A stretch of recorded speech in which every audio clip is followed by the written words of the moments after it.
ഞാൻ പറയാം ഞാനും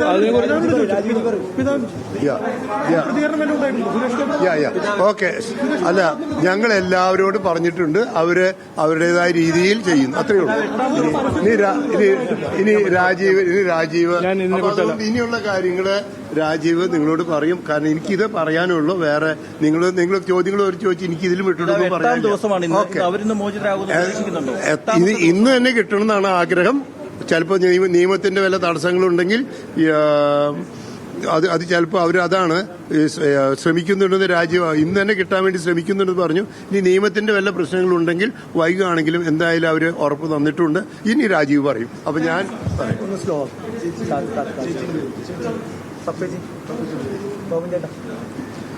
അപ്പോൾ പിതാവ് പറഞ്ഞ പോലെ 6-7 ദിവസം മുമ്പ് എന്നെ പിതാവ് വിളിച്ചു, CBCI വിളിച്ചു. ഈ ഒരു ഇഷ്യൂവിനെ കുറിച്ച് സഹായിക്കണം എന്ന് പറഞ്ഞു. ഒരു ഒരു റിക്വസ്റ്റ് ഞങ്ങളുടെ അടുത്ത് എത്തി. ഞാൻ അന്നു മുതൽ ഇന്ന് വരെ അതിനെ പരിഹരിക്കാനും ആ ഇഷ്യൂവിനെ സോൾവ് ചെയ്യാനാണ് ഞങ്ങൾ ഇറങ്ങിയിരിക്കുന്നത്. കാര്യങ്ങൾ ചെയ്തിട്ടുണ്ട്. പിതാവ് പറഞ്ഞ പോലെ മിഞ്ഞാന്ന് ഞാൻ പ്രൈം മിനിസ്റ്ററിന്റെ ഒപ്പം ഇരുന്നു. അദ്ദേഹം ഉറപ്പ് തന്നു, ഇവർക്ക് ജാമ്യം കിട്ടും, കന്യാസ്ത്രീമാർക്ക് ജാമ്യം കിട്ടും. സംസ്ഥാന സർക്കാർ ജാമ്യം ഒപ്പോസ് ചെയ്യില്ല എന്ന് എനിക്ക് പ്രൈം മിനിസ്റ്ററും ഹോം മിനിസ്റ്റർ അമിത്ഷാജിയും പറഞ്ഞു. ഇന്നലെ അദ്ദേഹം ഓപ്പോസിഷൻ MPസിനോടും അതന്നെ പറഞ്ഞിട്ടുണ്ട്. ഇതൊരു പ്രോസസ്സാണ്, ആ പ്രോസസ്സ് നടക്കട്ടെ. എനിക്ക് പറയാനുള്ളത്, ഞാൻ ഇന്നലെയും പറഞ്ഞു, ഇതിനെ പൊളിറ്റിസൈസ് ചെയ്യാൻ പാടില്ല. ഞങ്ങൾ ഇത് രാഷ്ട്രീയമായിട്ട് കാണുന്നില്ല. ജനങ്ങൾ സഹായിക്കണമെന്ന് പറഞ്ഞാൽ പാർട്ടി ഇറങ്ങും, സഹായിക്കും. അത് മതം നോക്കിയിട്ടോ വോട്ട് നോക്കിയിട്ടോ രാഷ്ട്രീയം നോക്കിയിട്ടല്ല ഞങ്ങൾ അത് ചെയ്യുന്നത്. ഇതൊരു മിസ്അണ്ടർസ്റ്റാൻഡിംഗ് ആയിരുന്നു. ഒരു 2 വാക്ക് പറയും എന്താണ് അവിടെ നടന്നത്. ഛത്തീസ്ഗഡ്, ജാർഖണ്ഡ് ഇങ്ങനത്തെ സ്റ്റേറ്റ്സ് എല്ലാം കുറച്ചൊരു സെൻസിറ്റീവ് സ്റ്റേറ്റ്സ് ആണ്. ഈ കൺവേർഷനും ഈ ട്രാഫിക്കിങ്ങിനെ കുറിച്ച് ഒരു സെൻസിറ്റീവ് സ്റ്റേറ്റ്സ് ആണ്. അവിടെ ഛത്തീസ്ഗഡ് നമുക്ക് എല്ലാവർക്കും അറിയാം, 1967 അവിടെ പാസ് ചെയ്തൊരു ബില്ലുണ്ട്, ആന്റി കൺവേർഷൻ ബിൽ. അത് BJP വരുന്ന മുമ്പ്, BJP 1980 ഫോം ചെയ്തത്. അതൊരു പഴയ ബില്ലാണ്. അവിടെ അതൊരു നിയമമാണ്, അത് നിയമം പാലിക്കണം എന്നാണ് അവിടുത്തെ സർക്കാരിന്റെ ഒരു ആഗ്രഹം, അവരുടെ ഒരു റിക്വയർമെന്റ്. അതുകൊണ്ട് പിന്നെ private placement agencies regulation act പ്രകാരം അവിടുന്ന് പോകുന്ന കുട്ടികളോ ഒരു ജില്ലയിൽ നിന്ന് മറ്റേ ജില്ലയിൽ പോവുകയാണെങ്കിലും അവർ ആ പോർട്ടൽ രജിസ്റ്റർ ചെയ്യണം. അത് കുറച്ചൊരു മിസ്അണ്ടർസ്റ്റാൻഡിംഗ് കൊണ്ട് നടന്നില്ല. അതുകൊണ്ടാണ് പോലീസ് ചെയ്തത്. ഇനി വരാൻ പോകുന്നത് ജുഡീഷ്യൽ പ്രോസസ്സ് വഴി അവർക്ക് ജാമ്യം നൽകുക. അത് ഞാൻ പറഞ്ഞ പോലെ സംസ്ഥാന സർക്കാർ അത് ജാമ്യം ഒപ്പോസ് ചെയ്യില്ല, പോലീസ് അത് ഒപ്പോസ് ചെയ്യില്ല എന്ന് ഇന്നലെ മിനിഞ്ഞാന്ന് നമ്മുടെ യൂണിയൻ ഹോം മിനിസ്റ്റർ പറഞ്ഞിട്ടുണ്ട്. അതുകൊണ്ട് എനിക്ക് വിശ്വാസമുണ്ട് ഇത് വേഗം നടക്കും. ഞാനൊരു എന്നോട് ടൈം ലൈൻ ഒന്നും ചോദിക്കരുത്. കാരണം നമ്മൾ മിഞ്ഞാന്ന് കണ്ടതാണ്, ഒരു ഡിസ്ട്രിക്ട് കോർട്ട്, സെഷൻസ് കോർട്ടിൽ പുറത്ത് ഈ ക്രൗഡെല്ലാം കണ്ടിട്ട് ജഡ്ജ് തന്നെ പറഞ്ഞു എനിക്ക് ഇതിന്റെ ജുറിസ്ഡിക്ഷൻ ഇല്ല. അപ്പോൾ ഇത് ഒരു സെൻസിറ്റീവ് മാറ്ററാണെന്ന് ഞാൻ ഇന്നലെ അഭ്യർത്ഥിച്ചു, മിഞ്ഞാന്നും പറഞ്ഞു. ഇതിനെ രാഷ്ട്രീയ നാടകമായിട്ട് മാറ്റരുത്. ചിലവർ ഇവിടുന്ന് പോയിട്ട് അവിടെ ചെയ്യുന്നുണ്ട്, ജയിലിന്റെ മുമ്പ് പോയി നാടകം ചെയ്യുക. ഇതൊന്നും ഒരു ആവശ്യമില്ല. കന്യാസ്ത്രീമാരുടെ വിഷമങ്ങളും കഷ്ടങ്ങളും പരിഹരിക്കാൻ ഒരു നീതി, ഒരു നിയമപര ഒരു പ്രോസസ് ഉണ്ട്. അത് നടക്കണം. അതിനെ കോംപ്രമൈസ് ചെയ്യരുതെന്നാണ് ഞാൻ ഇന്നലെ മിഞ്ഞാന്ന് അഭ്യർത്ഥിച്ചത്. അത് മറ്റൊരു കേൾക്കുമെന്നാണ് ഞാൻ വിശ്വസിക്കുന്നത്. അല്ല, ഞാൻ കഴിയട്ടെ. അപ്പോൾ എനിക്ക് കോൺഫിഡൻസ് ഉണ്ട്. പിതാവിനെ ഞാൻ ഇപ്പോൾ വന്നത് ബ്രീഫ് ചെയ്യാനാണ്. പ്രൈം മിനിസ്റ്റർ പറഞ്ഞ ഉറപ്പും ഹോം മിനിസ്റ്റർ തന്ന ഉറപ്പിനെ കുറിച്ച് ബ്രീഫ് ചെയ്തു. ഇനി അത് അവർ വരുന്നവരെ ഞങ്ങൾ അവിടെ അവരുടെ ഒപ്പം കൂടെ ഉണ്ടാവുമെന്ന് ഞാൻ പറയാൻ ആഗ്രഹിക്കുന്നു. എന്ന് പറയുമ്പോൾ ഈ ഇരയാക്കപ്പെട്ട കുട്ടികൾ എന്ന് പറയുന്നവരെ ബജറംഗ് ദളിന്റെ പ്രവർത്തകർ നിർബന്ധിതമായിട്ട് ഇവർക്കെതിരെ മൊഴി കൊടുക്കാൻ ആവശ്യപ്പെട്ടു എന്ന് പറഞ്ഞ് ഇന്നലെ ദേശീയ മാധ്യമം വാർത്ത നൽകിയിട്ടുണ്ടായിരുന്നു. ഈ ബജറംഗ് ദൾ ഉൾപ്പെടെയുള്ള ഹിന്ദുത്വ ശക്തികൾ ഇത്തരത്തിൽ പ്രഷർ ചെയ്തപ്പോൾ നമ്മളെങ്ങനെയാണ് മിസ്അണ്ടർസ്റ്റാൻഡിംഗ് എന്ന് പറയാൻ പറ്റുക? അല്ലല്ല, അത് പോലീസാണല്ലോ അറസ്റ്റ് ചെയ്തത്, ബജറംഗ് ദൾ അല്ലല്ലോ അറസ്റ്റ് ചെയ്ത് ഞാൻ പറയുന്നത് മനസ്സിലാക്കും. ഇവിടെയും 2022 തൃശ്ശൂരിൽ നമ്മൾ ട്രാഫിക്കിങ്ങിൽ കേസ് നമ്മൾ കണ്ടിട്ടുണ്ടല്ലോ. ഇതൊരു പുതിയൊരു സംവിധാനമൊന്നുമല്ല, ഒരു പുതിയൊരു ഒരു എഫർട്ടൊന്നുമല്ല.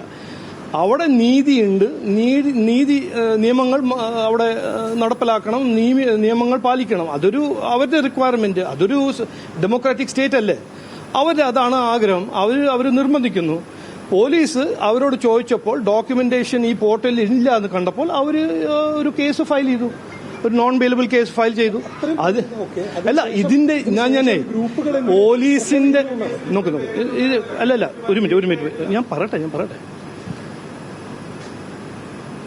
ഇതെല്ലാം ഒരു ജുഡീഷ്യൽ പ്രോസസ്സ് വഴി അവർ മുമ്പോട്ട് വയ്ക്കും, അവരുടെ ലോയേഴ്സ് മുമ്പോട്ട് വയ്ക്കും. നമ്മുടെ ഒരു ജുഡീഷ്യൽ പ്രോസസ്സിൽ ട്രസ്റ്റ് ചെയ്യണം.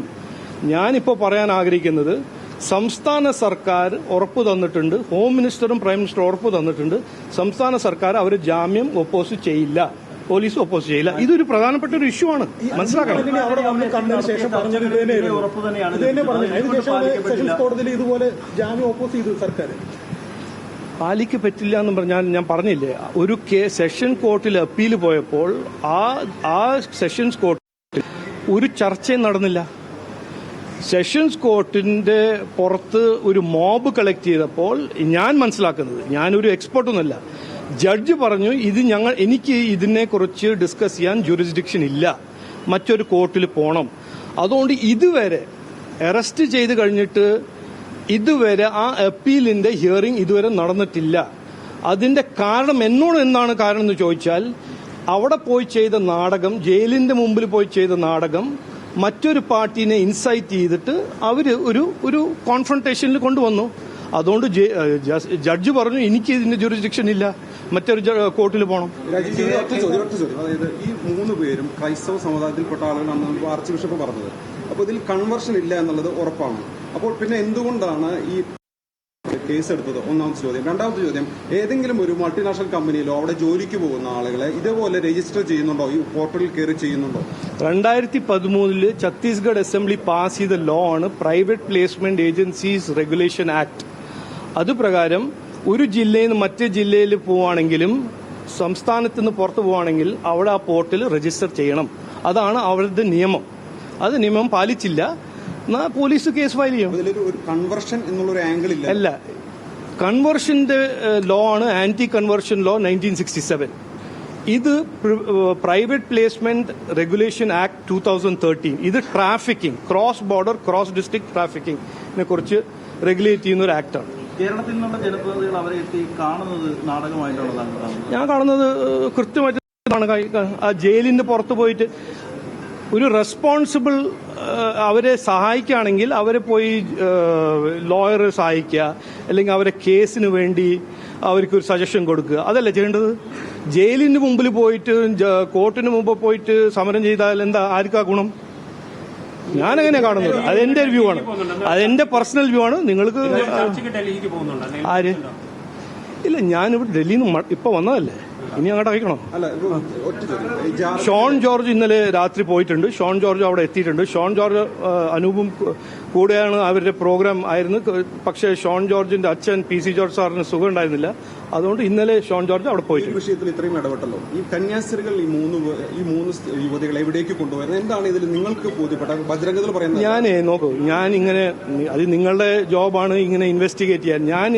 എന്റെ ലക്ഷ്യം, ഞങ്ങളുടെ പാർട്ടിന്റെ ലക്ഷ്യം, സഭ ഞങ്ങളെ പറഞ്ഞ കാര്യങ്ങൾ ചെയ്യുക, അവർക്ക് ജാമ്യം ലഭിക്കുക, അതാണ് ഞങ്ങളുടെ ഏറ്റവും പ്രധാനപ്പെട്ട ലക്ഷ്യം. അതിന്റെ മുമ്പിലും അതിന്റെ പിന്നിലും എന്താണ് അതിന്റെ ഡീറ്റെയിൽ ഇൻവെസ്റ്റിഗേഷനും ഞാൻ ചെയ്യാൻ പോകുന്നില്ല. എനിക്കും ഞങ്ങളുടെ സർക്കാർ, ഗവൺമെന്റ് ഓഫ് ഇന്ത്യക്കും ഞങ്ങളുടെ പാർട്ടിക്കും ഏറ്റവും പ്രധാനപ്പെട്ട ഒറ്റ ഒരു ലക്ഷ്യമാണ് ഇവർക്ക് ജാമ്യം നൽകുക. അവർ ഈ കോർട്ട് പ്രോസസ്സിൽ നിന്ന് എങ്ങനെയെങ്കിലും പുറത്ത് ഇറങ്ങി മടങ്ങി വീട്ടിൽ വരിക. അതിനെക്കുറിച്ച് ഞാൻ വലിയ എക്സ്പേർട്ടൊന്നുമല്ല, അതിനുവേണ്ടി കോൺഗ്രസ്സുകാരുണ്ടല്ലോ. ഞാൻ നോക്കൂ, ഇതെല്ലാം നിങ്ങൾ വെറുതെ തെറ്റിദ്ധാരണ ഒന്നും ഉണ്ടാക്കരുത്. ഞാൻ ആര് എന്നെ വിളിച്ചാലും, ഏത് സമുദായം ആരാണെങ്കിലും ഞങ്ങൾ അവർക്ക് വേണ്ടി സഹായം ചെയ്യുന്നൊരു പാർട്ടിയാണ്. അത് ഞങ്ങളുടെ DNA ആണ്.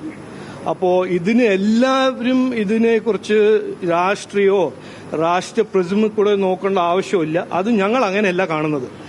ഇനിയിപ്പോൾ നാളെ നിങ്ങൾ എന്നോട് നിങ്ങൾ വിളിച്ച് ചോദിച്ചാൽ നിങ്ങളെയും സഹായിക്കും. ഈ ക്രൈസ്തവ സഭകളും സഭാ നേതാക്കളും പറയുന്നത് ഇതൊരു ഒറ്റപ്പെട്ട സംഭവമല്ല, മുൻകാലങ്ങളിൽ നടന്നിട്ടുണ്ട്, ഇനിയും അത് ആവർത്തിക്കുമെന്നുള്ളതാണ്. നോക്കൂ, ആശങ്കകളെ എങ്ങനെയാണ് ഈ 140 കോടി ജനങ്ങൾ ഉള്ളൊരു രാജ്യത്തിൽ ക്രൈം ഉണ്ടാവുന്നില്ല എന്ന് ഞാൻ പറയുന്നില്ല. അങ്ങനെ സർട്ടിഫിക്കറ്റ് ആരും കൊടുക്കുന്നില്ല. അതിങ്ങനെ നടക്കും. നമ്മളിപ്പോൾ 22 ഇവിടെ തൃശ്ശൂർ റെയിൽവേ സ്റ്റേഷനിൽ കണ്ടില്ലേ ട്രാഫിക്കിംഗ്. അപ്പോൾ അതെല്ലാം നടക്കുന്ന കാര്യങ്ങളാണ്. അത് നിയമങ്ങൾ ഉണ്ടാക്കുന്നത്, എല്ലാ സ്റ്റേറ്റ് നിയമങ്ങൾ ഉണ്ടാക്കുന്നു, അവരുടെ പോലീസ് എൻഫോഴ്സ് ചെയ്യുന്നു. ഓക്കെ, നമസ്കാരം.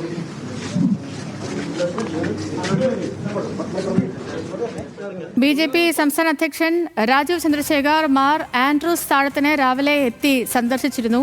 അതിനുശേഷം കേന്ദ്ര സർക്കാർ തന്നെ അറിയിച്ച കാര്യങ്ങളൊക്കെയും അദ്ദേഹത്തോട് സംസാരിച്ചു എന്നാണ് ഇപ്പോൾ മാധ്യമങ്ങളോട് പറഞ്ഞത്. രാഷ്ട്രീയപരമായി മറ്റ് കാര്യങ്ങളൊന്നും ചർച്ച ചെയ്യാൻ അദ്ദേഹം തയ്യാറായില്ല. പ്രത്യേകിച്ച് ബജ്രംഗദളിന്റെ നടപടി, കഴിഞ്ഞ ദിവസത്തെ ബജ്രംഗദളിന്റെ പ്രതികരണം, അവരുടെ നിലപാട്, അതിലൊന്നും ചർച്ചയ്ക്ക് എത്താൻ ആളല്ല.